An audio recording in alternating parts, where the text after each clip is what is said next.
Are you guys ready to have your mind blown? Tell me you are. Tell me you are, because I know that you cannot handle the amount of information that I'm about to just spew out to you all in this video. Now, I want to first of all preface this by saying, I know that you're probably already thinking, Jason, why are you uploading like a nearly 30-minute video talking about Sun and Moon?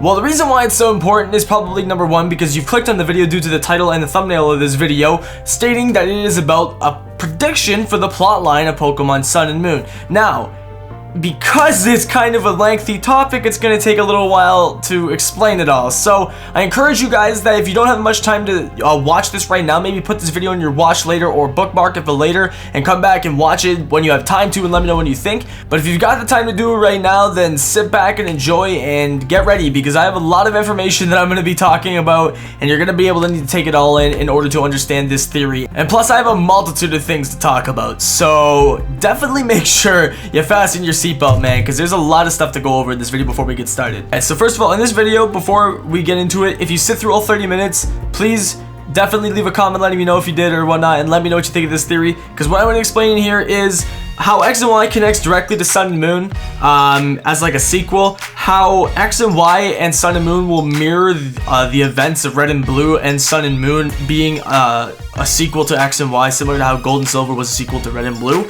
And finally, what is the overall potential plot line for Sun and Moon? I put a lot of time into this video, so if you guys are hyped and ready to go and hear about this theory, then make sure you leave a thumbs up or even a thumbs down if you don't enjoy the theory. Doesn't matter to me, but either one would be greatly appreciated. Even a thumbs up specifically, but you know. And without any further ado, we're gonna get into the theory.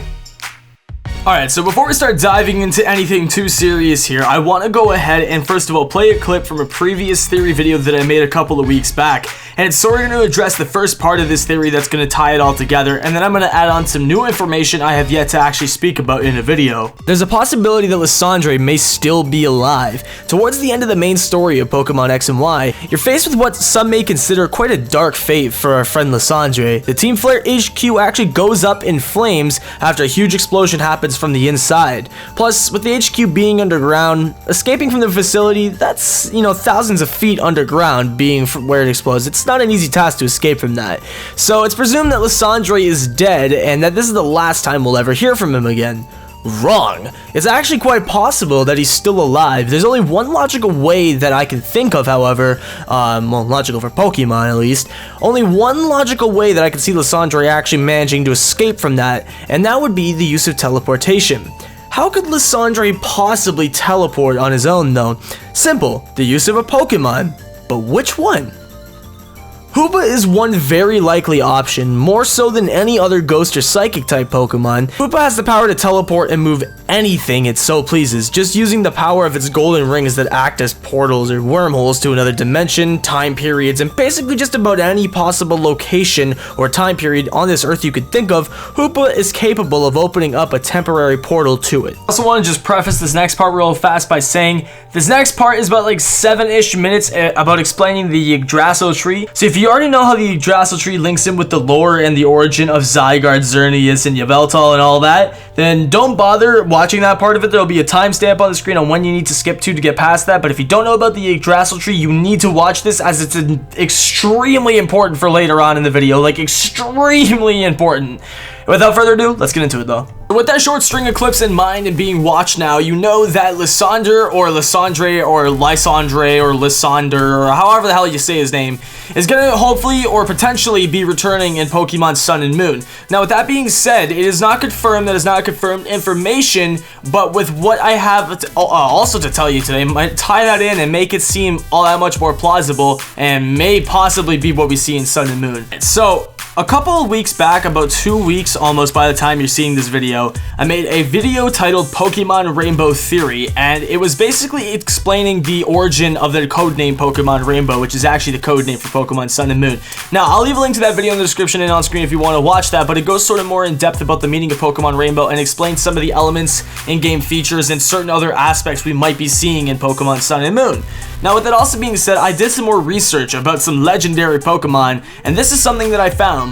When I was doing some research for Xerneas, it says on Bulbapedia, and I quote, Xerneas has 2 horns that shine the 7 colors of a rainbow. which could also tie that into the name Pokemon Rainbow if you wanted to potentially say that. But furthermore into that, this also could tie into something like Norse mythology, and as I'm going to call it, rainbow mythology for right now, because there's a lot of different rainbow mythology stories that are surfacing on the internet and have surfaced throughout time. And a couple of them directly tie into what could be the potential storyline for Sun and Moon. We're going to go over to this page right here. Now this, I googled some different rainbows in mythology, and I came across this page on Wikipedia. Now I know it's not the best idea to trust Wikipedia, but for the easiest, most credible, most well-known source, even though it may not be the most credible all the time, but it seems like they cleaned up their act anyway.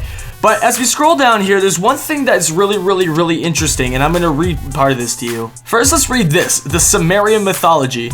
A rather ambiguous perception of the rainbow strikes a vein in all of world culture, though its entire story past, or through its entire story past. The Epic of Gilgamesh, who was an ancient Sumerian king, is our first detailed written evidence of human civilization. King Izdubar sees a mass of colors like the rainbow's hues that are linked to divine the sanction for war. Now, it goes on to say later on in the epic, Izdubar sees the glistening colors of the rainbow rise in the fountain of life next to a lamb's tree of immortality. So that got me thinking, what is the tree of immortality, and could that possibly tie in with Pokemon Sun and Moon? So I did a bit of research and I found something that is called the Tree of Life, or the Tree of Immortality.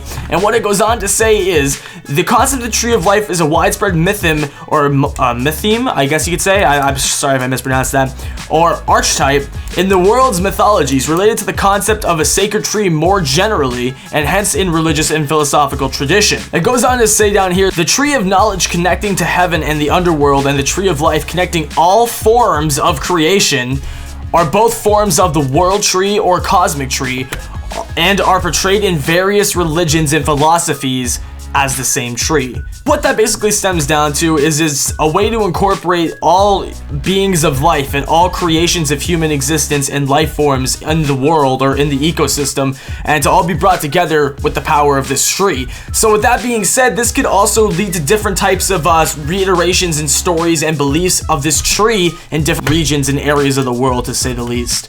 And one of those common depictions or renditions of this Tree of Life is known as the Yggdrasil Tree. And with the Yggdrasil Tree, this ties in heavily with Zygarde, Xerneas, and Yveltal. I'm sure there's been a number of people who've already made theories about this, and I'm probably pretty late to the table with this one, but it gets more interesting, so don't stop watching yet, because I guarantee you're gonna learn something new. Yggdrasil is an immense ash tree that is central and considered very holy. The gods go to Yggdrasil daily to assemble their things. The branches of Yggdrasil extend far into the heavens, and the tree is supported by 3 roots that extend far away into other locations. Creatures live within Yggdrasil, including the Wyrm Dragon, which in this case could resemble Zygarde, Neohogger, which is an unnamed eagle, I apologize for these pronunciations, and the stags, Dane, Dvalin, Denier, Durapor. These are the 4 stags of eternal life and all that. And so they all the 3 of those creatures, or all 3 of those different beings, live and comprise the Yggdrasil tree. Now we're gonna go over to a bit of a different topic. I'm sure you've heard some people talk about the Yggdrasil tree before, but this right here is very interesting, and what starts to tie it all together. Other mythologies under this listing on Wikipedia, it states, the whirling rainbow prophecy. There will come a day where people of all races, colors, and creeds will put aside their differences. They will come together in love, joining hands in unification to heal the earth and all her children. They will move over the earth like the great whirling rainbow, bringing peace, understanding, and healing everywhere they go. Many creatures that were thought to be extinct or mythical will resurface at this time. The great trees that perished will return almost overnight. All living things will flourish, drawing sustenance from the breast of our mother, the earth. The great spiritual teachers who walked the earth and taught the basics of the truths of the whirling rainbow prophecy will return and walk amongst us once more, sharing their power and understanding with all of us. We will learn how to see and hear in a sacred manner. So assuming that Game Freak wants to base Sun and Moon storyline off the whirling rainbow prophecy, the one thing that it could lead to is it could lead to a very large series of natural disasters or corruption in Sun and Moon, and specifically in the region that game takes place. Hear me out when I say this. Based on that previous theory I showed a clip for in the beginning of the video, I go on to talk about how Volcanion could spawn a bunch of natural disasters and do a lot of damage that could potentially awaken Zygarde 100% form. Something else interesting to add on is that once every 26,000 years there is something that strikes the land called the 3 Days of Darkness, which is a phenomenon known otherwise as a galactic eclipse, which brings complete and utter darkness to the part of the world affected by the sun being blocked. Again, this only happens once every 26,000 years. The same phenomenon could be applied into the storyline for Sun and Moon, possibly using a smaller amount of years in their version of the story. Something that sort of lines up with the time period of how long the Great War of Kalos took place. So assuming that the phenomenon known as the 3 Days of Darkness is about to reoccur for the first time in centuries, Lysandre is aware of this and knows that this gives him the opportunity to seize the real ultimate weapon. Knowing of the ability to create a much more destructive outcome, Lysandre set out to find the 2 crystals capable of harnessing the power of Pokemon fusion, which will then ultimately lead to the creation of a supermoon, which is another huge phenomenon that is known to trigger tons of natural disasters and make the surrounding area much more hazardous. Linking the natural disasters that are potentially created by a supermoon and the fact that Pokemon Sun and Moon are more likely to be set in Hawaii, where Pokemon Sun and Pokemon Moon is most likely set, is home to many active volcanoes and huge mountains, and as stated in its Pokédex entry, Volcanion is said to live in mountains where humans do not tread, and also has enough power to blow away a whole mountain. The disasters occurring from the appearance of a supermoon and the wrath of Hoopa Unbound would wake Volcanion, who would proceed to start causing volcanoes to erupt and the sea to start flooding the lands, hence Volcanion's dual typing of fire and water. But I've since then devised a bit of a better story path of how this all could play out. So I just spent like the last 40 minutes assembling this because I didn't do this beforehand. That's literally how like unscripted this video is, that I've literally sat here for the last 40 minutes and designed all this so I can properly lay out what I'm trying to say here. So this is more or less going to be a prediction along the story of what I'm about to say here, but this all does tie back in and you'll see at the very end of this. So, in Sun and Moon, what we could presumably get from it is that there's going to most likely be 2 evil teams, one of them being based around the sun and one of them being based around the moon. Sun and Moon, I'm 99.9% certain at this point it is the direct sequel to X and Y, but in a whole new generation, just like how they did it with Gold, Silver, Crystal, from Red and Blue. What we know so far is that both games are gonna have their main legendary. I'm using just concept art and different art that I've acquired, and all that will be linked in the description and all that stuff. So we've got this, which is gonna be, we don't know what they are yet, what Pokemon they are, what typing, we don't know any of that stuff, but we know that there's gonna be 2 Pokemon that are gonna be the main legendaries for the game. Their roles in the story, I have no idea what they will play yet, but we'll get into that further on. Now, moving on, you're going to have the 2 leaders or 2 teams that are going to be opposing each other and have different types of stories. You're going to have 2 different types of stories based around the main plot line of the game, similar to how Team Aqua and Team Magma had slightly altered stories, but they're going to be basically the same thing by the time you get to the end of it. Now, the way I like to see it in this is it's possible that there may be 2 entirely different storylines based on which version you buy, and this could stem from, if you choose Sun over the Moon, you'll be playing with Team Flare in your game, and you'll be playing with all the storyline elements that they introduce in that version of the game, whereas if you play in Pokemon Moon, you may be starting off in a whole new area possibly, or you might start off and there'll be a whole new adventure to go on and you'll visit different places than you would if you were playing Pokemon Sun. So it'll make the storylines variable depending on which version of it you pick up and play.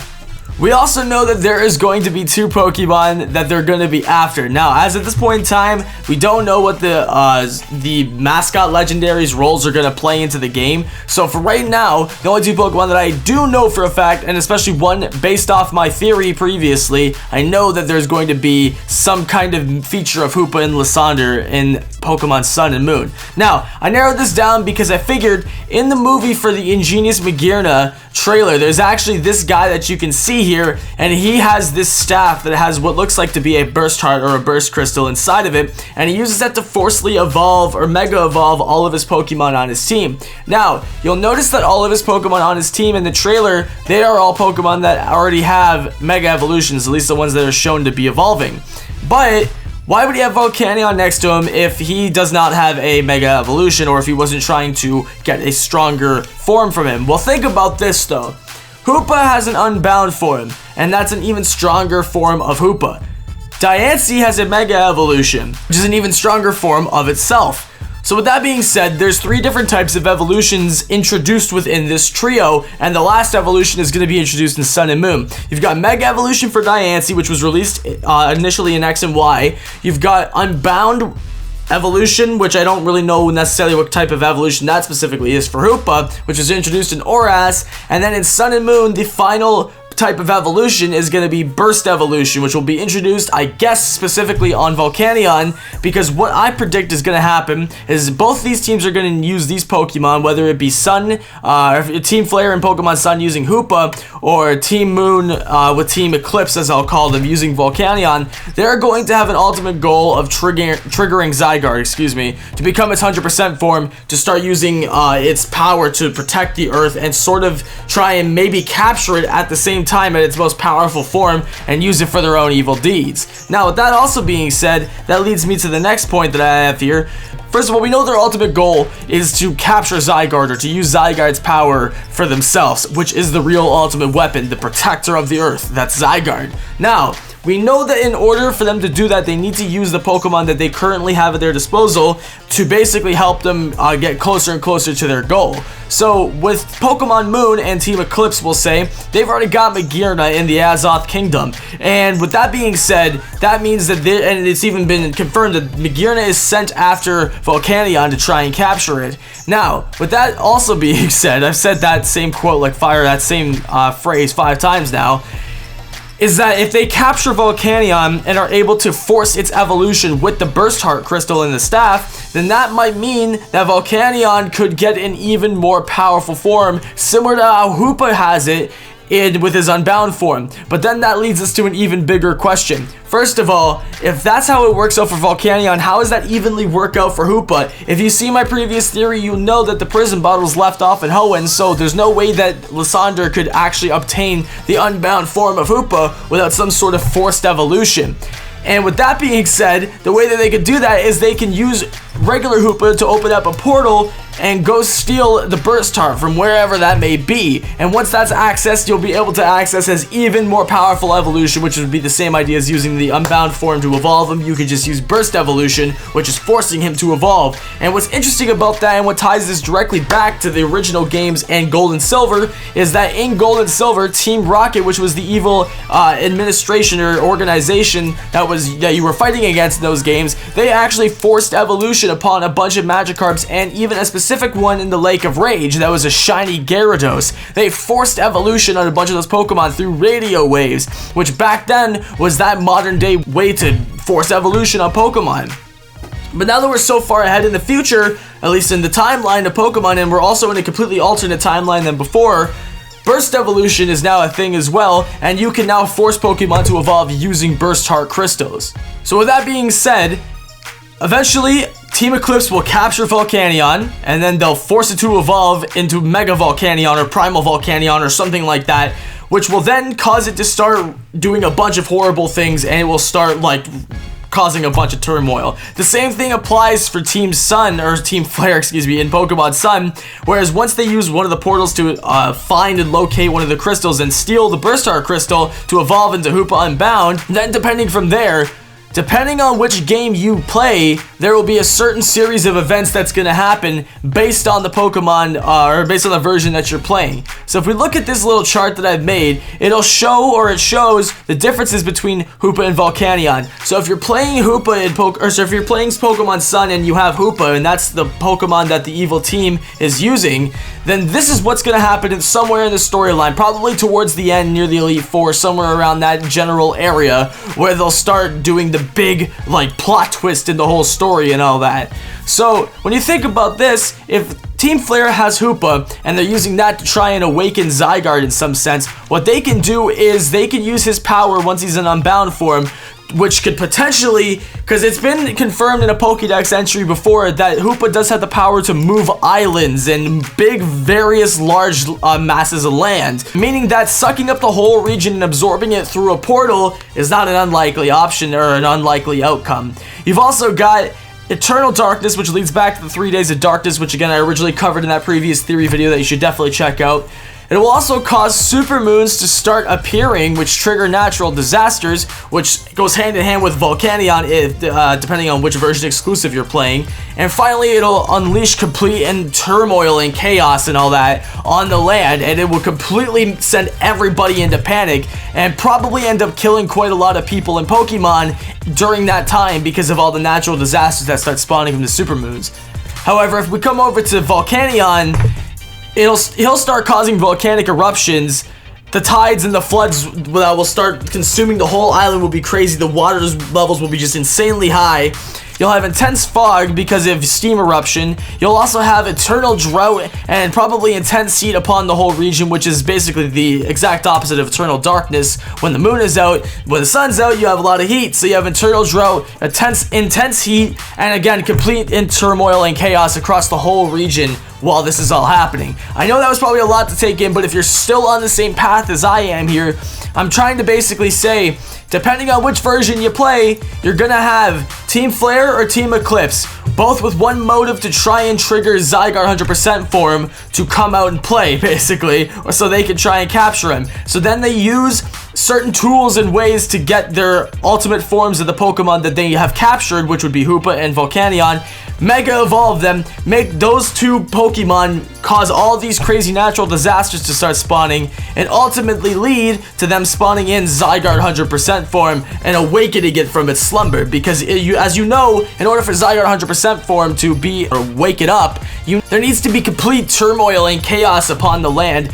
What it'll do is it'll restore the land completely back to the way it was before the whole war started breaking out. There was a bunch of this chaos and happening and all that. And I sort of, in a way, think that could be how it ties into Zygarde 100% form in the games. But then this also leads me to believe one other thing. And again, this is how it ties into Gold, Silver, and Crystal, and Gen 1 and Gen 2 and all that stuff I was talking about earlier. Imagine now if the Rainbow Pokemon itself, Ho-Oh, and the Moon Pokemon itself, Lugia, came into play here, and they restored order to the island. I'm pretty sure we're playing on an island at this point. I'm gonna go open up an article and show you guys something here. It says here for Ho-Oh, Ho-Oh has a mythical power to resurrect the dead. Ho-Oh was only known to learn, or was the only known Pokemon to learn Sacred Fire, its former signature move. Now, with that being said, if there was complete turmoil and chaos in Pokemon Sun and Moon, specifically Pokemon Sun from Hoopa, causing all those natural disasters from the 3 Days of Darkness and the supermoons and all that, this would mean that if Ho-Oh came back in Pokemon Sun, it could revive all of those dead people, all those dead Pokemon, and bring life back to the island and restore it all. Similar to how he did originally in the Gold and Silver games with Entei, Raikou, and Suicune. It makes perfect sense how that could all sort of tie together if there was a bunch of natural disasters that ended up resulting in a ton of deaths of people and Pokemon. And then with Lugia, it says, Lugia leads the legendary birds. When they fight over territory, Lugia is the only Pokemon that can quell their ceaseless fighting, as observed in the second Pokemon movie. Much like the birds, it possesses the ability to control the weather. Most notably, it can calm and give rise to storms. It is said that a light flutter of its wings is capable of causing winds powerful enough to tear down cliffs. So that being said, this means that Lugia in some way can control the tides and control the weather conditions, the intense drought that Volcanion causes in Pokemon Moon, and the intense whip tides and tsunamis and floods that it causes. This would mean that Lugia could come back and sort of like control all of that, while Zygarde works on fixing the problems that would be Volcanion and Hoopa. Those are the two problems that Zygarde is going to fight against to sort of bring balance back to the world. And I hope this hasn't been too confusing so far, because I still have a little bit more to say about this. With regular Ho-Oh and regular Lugia being able to do that only every so often when their powers are truly needed to do that, this could mean that they have an even more powerful form. Possibly even a primal or a mega form that could actually be seen or be obtained, or they'll come out and be shown in Sun and Moon. and they'll evolve right then and there, depending on which version you're playing, and help in the fight with Zygarde against the enemy that caused all the natural disasters and all that horrible stuff that's happening on the island in Hawaii. It's pretty crazy, but I feel like that could definitely be the way the whole storyline plays out, or something along those lines. Whereas, basically, to sum it all up again in brief, sure everybody's caught up on the same page here and all that. So you've got the evil teams. Again, I'm going to just completely cut this part out right here. We don't need these legendaries because we don't have any idea what they could be right now. You got the two teams, Team Eclipse and Team Flare, who then have these two Pokemon that they've captured using different methods and all that. Then they power them up to their ultimate forms, and then they cause turmoil upon the land in an attempt to summon Zygarde 100% form away from its 50% form, which is slumbering inside of a cave somewhere. When that is brought out, they are then getting it in its most powerful form, and they have then the opportunity to try and capture it using either Volcanion or Hoopa, which would then mean 2 against 1 in that sense. If it's not powerful enough to take those down, the help from Mega Lugia and Mega Ho-Oh could possibly help it out even more, and that's how it could all tie into place there. Now, I don't know for sure if this is how it could all play out, but I'm pretty much 90% sure that this could all come into play here very, very easily in Sun and Moon based on different Norse mythology. Now, moving back to some other different types of Norse mythology that we had going on here, one of the things that I did have yet to mention, and I feel is very important to mention here, if we actually take a quick look at the Drasil Tree again, it even does say here, conflicting scholarly theories have been proposed about the etymology of the name Yggdrasil. The possibility of that the tree is of another species than ash, the relation to the tree lore and to the Eurasian shamanic lore, the possible relation to the trees, I'm not even gonna bother, and the fate of the Yggdrasil during the events of Ragnarok. But when you do a bit of research on what Ragnarok is, it goes on to say, in Norse mythology, Ragnarok is a series of future events, including a great battle foretold to ultimately result in the death of a number of major figures, including the gods and the occurrences of various natural disasters and the subsequent submersion of the world in water. If this isn't all tying up to what I'm saying, this basically brings in all the Pokemon from X and Y, this basically brings in Zygarde, Yveltal, and Xerneas from X and Y, which is the Drasil Tree itself, and the events of Ragnarok, which is Pokemon Sun and Moon, and the war between Hoopa and Volcanion, or presumably the two teams that are trying to capture Zygarde, and Zygarde itself is the Ragnarok. It is the legend of Ragnarok that will unleash the Great War once it is summoned. It all adds together perfectly if Zygarde, Xerneas, and Yveltal are based off the myth of the Yggdrasil Tree. So in conclusion, what this basically could mean is that, number one, there's gonna be a hell of a lot of cool stuff going on in Sun and Moon, and the ultimate too long didn't read of this is I predict there's going to be a massive war and almost a re-rendition of the Great War of Kalos, all caused by Team Flare and Team Eclipse using their Pokemon at their ultimate forms in order to summon Zygarde and possibly even Mega Ho-Oh or Mega Lugia to do a throwback to Gold, Silver, Crystal. Now, something I'm sure you noticed in the trailer for the Pokemon Sun and Moon release was that we noticed there was actually some character models that were shown for what looked like to be Serena, Red, and a few various other characters we've definitely seen before and we're familiar with from previous Pokemon titles. Now, what's interesting about this is a lot of people, and myself included, thought that this was something to do with just placeholder models. But I think, based upon the previous theory I made about Pokemon Rainbow and everything coming together in one game, I think it can mean something way bigger than that. Now, if that doesn't blow your mind enough, here's something that will seal the deal for you even more.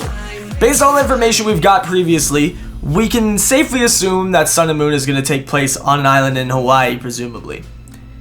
Now imagine if the plotline of this game starts off with how all of the characters you play as, you can maybe finally play as more than just 2 playable characters. You can maybe play the story with league champions or as many characters that they give you that are playable as possible. That's just something extra. But regardless, the characters you play as are sent to this island on a vacation luxury trip and whatnot. And on this island, there's also a bunch of other trainers who were there on this vacation or luxury trip to some kind of tropical island league.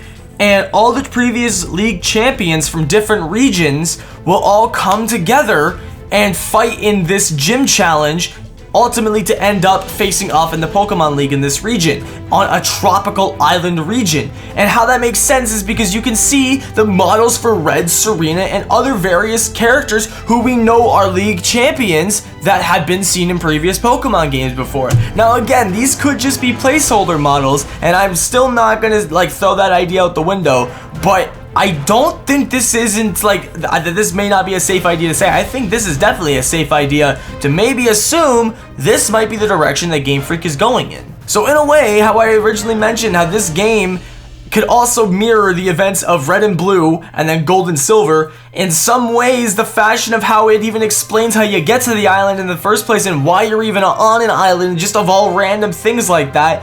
This could be explained through some plot line that models the first movie as well, which is basically what started the introduction of legendary Pokemon, more or less, to say the least. And then they could use this same plot line in like the first Sun and Moon movie, or the first 7th gen movie that was released in probably like a year's time from now. Something along those lines would make so much sense based on all the information we've been given. And a lot of people have been saying that we don't have any information on Sun and Moon, man. But I'm gonna tell you right now that if you did not learn something from this video, and it's not, some of this isn't new information to you, then I don't know what to tell you, man, because I dug this all out of information that was just given to us by Game Freak and by doing research. So when people say they don't give you enough information, do your research, man, because this was all given, or all given to me by doing my research, and that's all that it came down to. I could be completely wrong, I don't even know, I could be completely far off from what's actually gonna happen, but I think this sounds pretty legit, and I hope you guys did too. If you did enjoy the video, like I said originally, make sure you leave a thumbs up, or even a thumbs down, either one is greatly appreciated. Share this video around with your friends as well, because I think that they'll probably enjoy this too. I think a lot of people will probably like this theory, and I honestly hope you dudes really like this. I put a lot of time into this, man. Oh my god. Anyway, with that being said, I am gonna get on out of here. Oh, and before I go, if you have not already done so, I think there's only about 16 or 15 days left. Make sure to pick up your limited Jason Nation t-shirts or hoodies or whichever one you want to get. There's only gonna be a limited amount of them that are left in stock and whatnot. The regular ones are gonna be on sale for, I think they'll be on forever, actually. They might just be off Teespring at some point. But the shiny edition, those are going to be around for only a limited time. So if you want to get one of those to support me or support the channel for 15,000 subscribers that we recently hit, then make sure to pick one of those up if you have the chance to. And yeah, with that being said, I'm going to get on out of here now, finally. Thank you all once again for watching, and I'll catch you all in the next one.